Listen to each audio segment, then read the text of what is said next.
नमस्कार। मैं आप सभी का एस्ट्रो फ्रेंड KB रुस्तगी अपने चैनल ज्योतिष की पाठशाला में मित्रों आप सभी का स्वागत करता हूं। मित्रों, हम सभी अभी तक अपने पूर्व के कार्यक्रमों में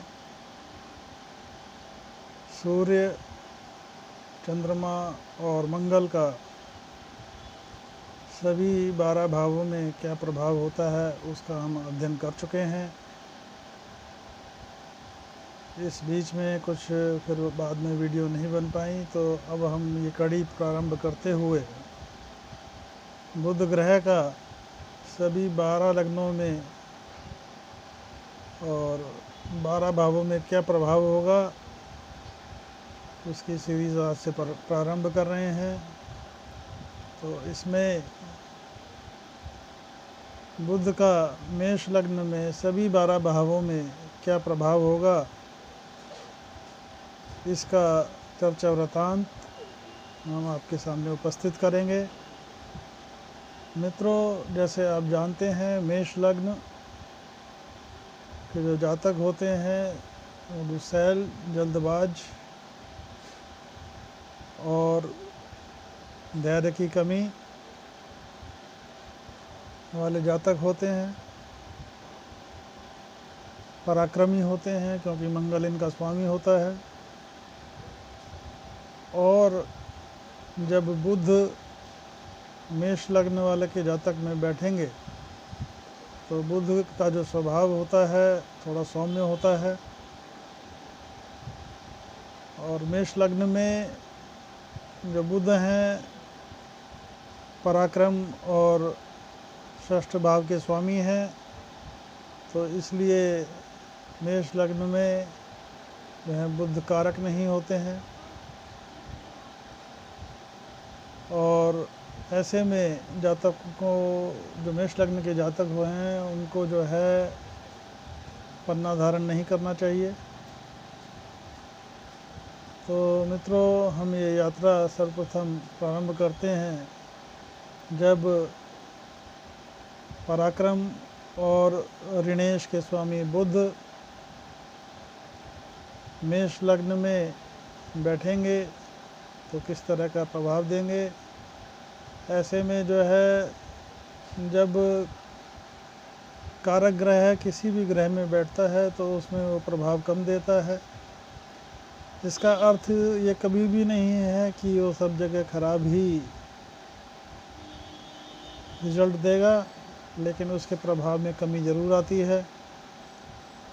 तो ऐसे में जब रोग, ऋण और रिपु के स्वामी लग्न में बैठेंगे तो ऐसे में जातक को त्वचा जनित रोगों से परेशानी देंगे और जातक जो है पूरे जीवन काल में ऋण में उलझा रहेगा और शत्रुओं की अधिकता रहेगी।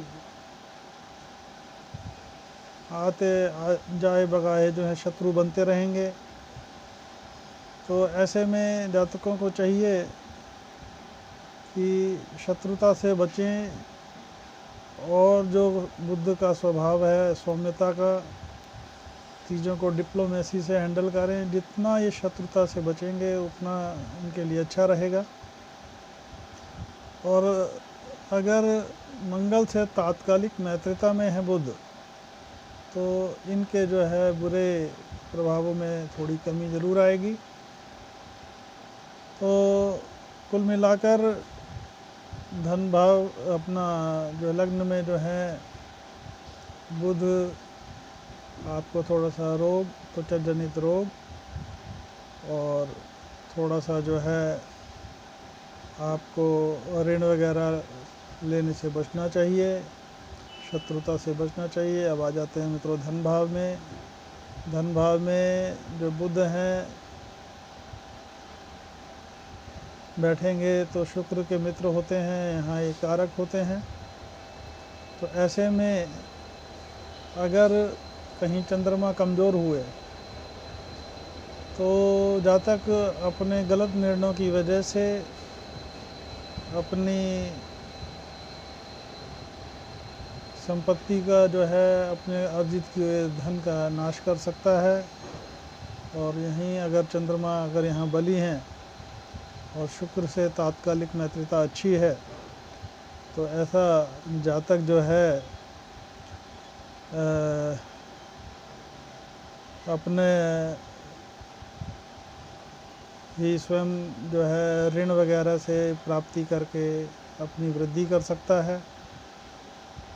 ऋण से बचना भी चाहिए, लेकिन अगर आप दूसरा पक्ष देखें तो ऋण लेकर ये अपने को तरक्की के रास्ते भी खोल सकता है अगर चंद्र बली हों। और शत्रुता, जैसे मैंने बार बार कहा कि इससे बचें, क्योंकि बुध एक सौम्य ग्रह है, जबकि यहाँ पे बैठे हुए बुध विपरीत राजयोग और शत्रुहंता बनाएंगे। लेकिन ऐसे जातकों को चाहिए कि शत्रुता से बिल्कुल इनको अवॉइड करना चाहिए और चीज़ों को डिप्लोमेसी से हैंडल करें। और यहीं जहाँ अष्टम भाव में दृष्टि डालेंगे धन भाव में बैठकर, तो ऐसे में जो है जो हृदय संबंधी कुछ समस्याएं पैदा कर सकते हैं, त्वचा जनित रोगों की समस्याएं पैदा कर सकते हैं। और अगर मंगल से तात्कालिक मैत्रिता अच्छी हुई तो कुछ इनके दुष्प्रभावों में कमी आएगी, अन्यथा इन चीज़ों से आपको सावधान रहने की ज़रूरत। और ऐसे जातकों का थोड़ा सा जो है वाणी पर भी जो है कुछ प्रॉब्लम हो सकती है, बोलने में कुछ समस्या हो सकती है। अब आ जाते हैं मित्रों पराक्रम भाव पे। अगर पराक्रम भाव के स्वामी और षष्ठ भाव के स्वामी पराक्रम भाव में बैठे होंगे तो यहाँ पे स्वग्रही हो जाएंगे। लेकिन राजकुमार ग्रह हैं, इनसे वैसे पराक्रम में बहुत कारक तो नहीं होते हैं, फिर भी स्वग्रही होने की वजह से ये यहाँ पे अगर तात्कालिक, क्योंकि सूर्य भी आजू बाजू रहेंगे, तो अगर ये बलवान स्थिति में बैठे हैं तो आप अपने पराक्रम के बल पर अपने भाग्य का निर्माण करेंगे। छोटे भाई बहनों को भी आपसे सहयोग मिलेगा। और कुल मिलाकर यहाँ पे बैठे हुए बुध बहुत श्रेष्ठ नहीं तो बुरा परिणाम भी नहीं देंगे।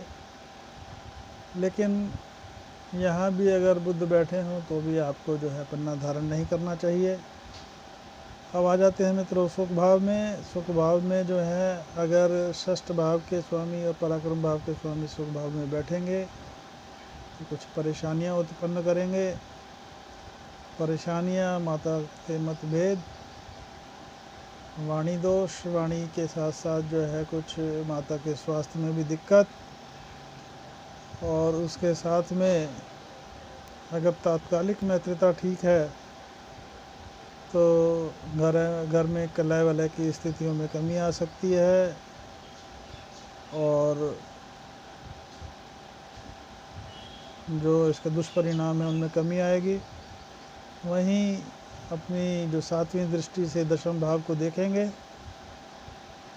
तो दशम भाव को देखने की वजह से आप जो व्यापार कर रहे हैं उसमें आप जो है एक सफल व्यापारी साबित होंगे। सर्विस में भी हैं तो उसमें भी आपको सफलता मिलेगी, विशेषकर मैनेजमेंट और फाइनेंस के जो फील्ड हैं उसमें आपको अद्भुत सफलता मिल सकती है।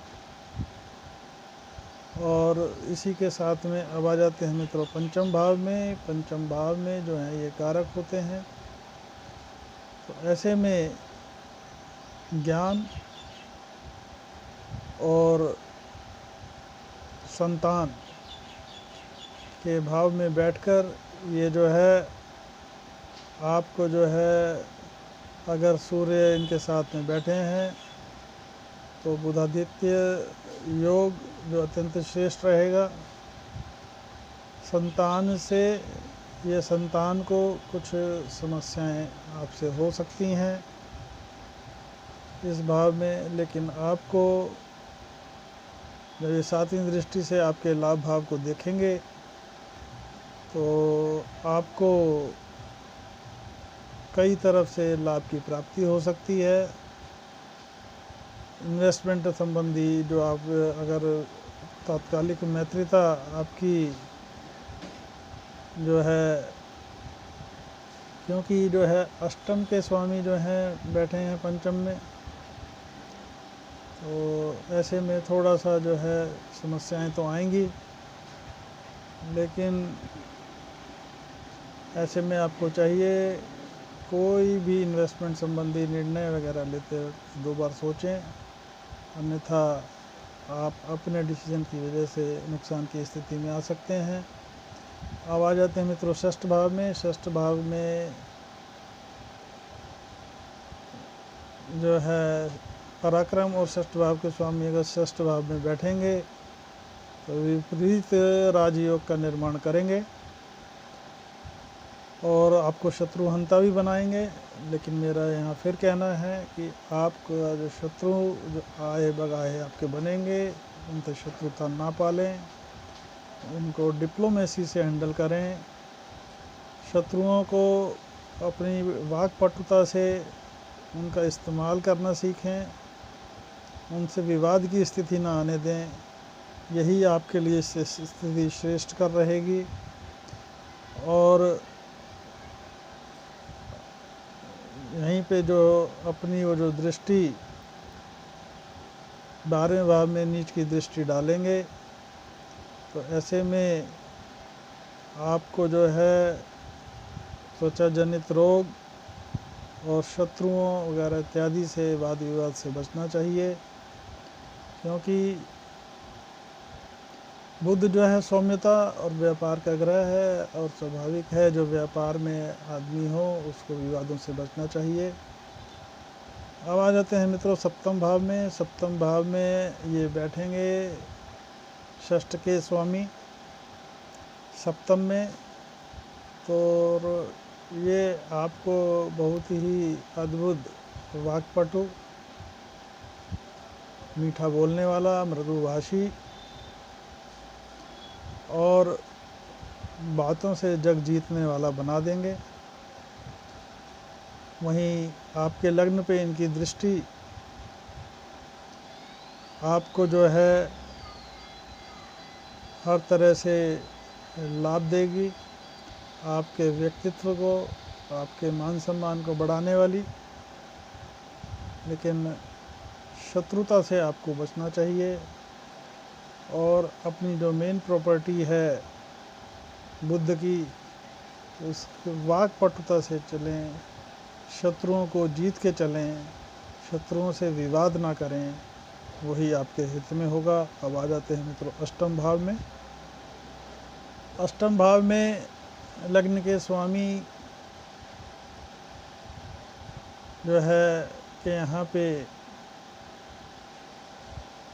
षष्ठ और पराक्रम के स्वामी जो हैं, जो लग्नेश के जो स्वामी हैं वही क्या कहते हैं अष्टमेश के स्वामी हैं, और बुध जो हैं लग्न और षष्ठ भाव के स्वामी जब आके अष्टम भाव में बैठेंगे तो ऐसे में आपके लिए कुछ स्वास्थ्य संबंधी परेशानियां,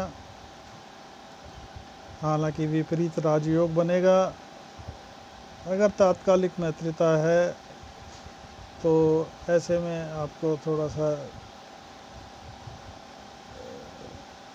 ऋण वगैरह लेने देने से बचना चाहिए। वाणी दोष की भी स्थितियां पैदा होती हैं, ऐसे समय में पैदा हुए जातक या तो देर से बोलते हैं या उनकी कुछ वाणी में कुछ तुतलाहटपन होता है। लेकिन जब 7वीं दृष्टि से अपने वाणी भाव को देखेंगे और मंगल से बुध की अगर मैत्री तत्कालिक मैत्रिता अच्छी है तो ऐसे जातक श्रेष्ठ ज्योतिष, चार्टर्ड अकाउंटेंट, वकील, जिसमें वाणी का काम है, बुद्धि का काम है, अत्यंत श्रेष्ठ परिणाम मिलता है ऐसे जातकों को। तो ये महत्वपूर्ण है कि मंगल से तात्कालिक मित्रता अगर अच्छी होगी तो ऐसी स्थिति में अच्छे परिणाम मिलेंगे। अब आ जाते हैं मित्रों नवम भाव पे। नवम भाव में पराक्रम भाव के स्वामी बुध और षष्ठ भाव के स्वामी अगर आपके भाग्य भाव में बैठेंगे तो थोड़ा सा भाग्य में कुछ कमी तो आएगी, लेकिन ऐसे स्थिति में आपको ये नहीं कह सकते कि भाग्य का साथ नहीं मिलेगा। आप अपने पराक्रम और मेहनत के बल पे आप अपने भाग्य का जो है निर्माण कर सकते हैं, लेकिन उसके लिए हो सकता है कि आपको थोड़ा अधिक पराक्रम लगे, लेकिन ये नहीं कह सकते हैं कि आपको भाग्य का साथ नहीं मिलेगा। हाँ, इस तरह का नहीं कि भाई भाग्य आप जिस हाथ में डालें आपको सरलता से चीज़ें मिल जाएं, तो वो स्थिति ज़रूर यहाँ पे नहीं रहेंगी। तो कुल मिलाकर भाग्य भाव में जब षष्ठ का स्वामी बैठता है तो थोड़ा सा भाग्य में कमी लाता है। तो अब आ जाते हैं मित्रों दशम भाव में। दशम भाव में जब बुध कर्म स्थान पे बैठेंगे तो ऐसे में जो है आपका कर्म क्षेत्र में खासकर विशेषकर मैनेजमेंट, वाणी संबंधी कार्यों में, कोचिंग वगैरह अगर आप चलाते हैं ऐसे कार्यों में, प्रबंधन में या मैनेजमेंट में अगर आप हैं, फाइनेंस के फील्ड में हैं जहाँ कुछ डिसीजंस की ज़रूरत होती है, और क्योंकि यहाँ पर अपने मित्र की राशि में बैठे हैं तो आपके लिए अत्यंत श्रेष्ठ परिणाम देंगे। और वहीं अपनी सातवीं दृष्टि से भूमि भवन वाहन चतुर्थ भाग में दृष्टि डालेंगे तो आप अपने पराक्रम स्वयं के पराक्रम से हर चीज़ों की प्राप्ति करेंगे। तो कुल मिलाकर दशम भाव में बुध का ये गोचर आपके लिए अत्यंत श्रेष्ठ और अच्छा परिणाम देने वाला।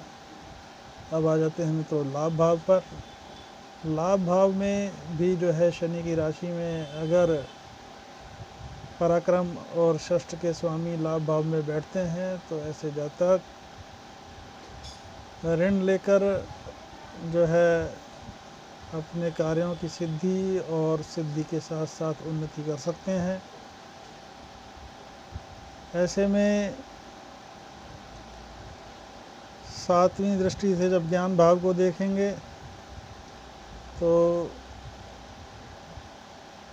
ऐसे जातक जो हैं संतान और ज्ञान दोनों से जो है लाभ प्राप्त करते हैं। संतान संबंधी, संतान भी इनकी बुद्धिमान होती है, संतान से भी आपको अच्छा परिणाम या खबर मिलेंगी। तो कुल मिलाकर 11वें भाव में लाभ की स्थितियां निर्मित करेगा बुध। और अब आ जाते हैं मित्रों व्यय भाव पे। व्यय भाव में ऋण जो है ये नीच उनकी राशि होगी, तो ऐसे में आपको ऋण ना तो लेना चाहिए या ना देना चाहिए। और हालांकि यहाँ पे विपरीत राजयोग बनेगा, लेटर स्टेजेस में आपको अच्छे परिणाम मिलेंगे, लेकिन ऋण लेने या देने से बचें, अन्यथा विवादों की स्थितियाँ।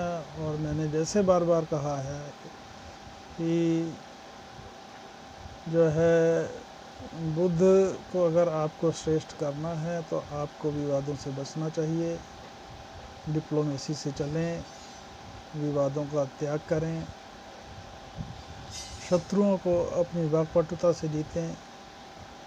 तो कुल मिलाकर मित्रों हमने बुध का मेष लग्न में सभी 12 भावों में क्या प्रभाव पड़ेगा उसका चर्चा वृत्तांत आपके सामने पेश किया। अगर आपको मेरा ये वीडियो पसंद आया हो तो मेरे चैनल को लाइक करें, सब्सक्राइब करें और बेल आइकॉन को हिट करें जिसमें ऑप्शन ऑल का आता है, जिससे मेरे द्वारा बनाई गई सभी वीडियो आपको समय समय पर प्राप्त हो सकें। और अगर आप मेरे से कोई निजी ज्योतिष परामर्श चाहते हैं तो आप मेरे को व्हाट्सएप करके अपॉइंटमेंट ले सकते हैं। मेरा व्हाट्सएप नंबर है 8178 113518। कॉल्स हम नहीं ले पाएंगे। इसी के साथ नमस्कार, जय हिंद, वंदे मातरम।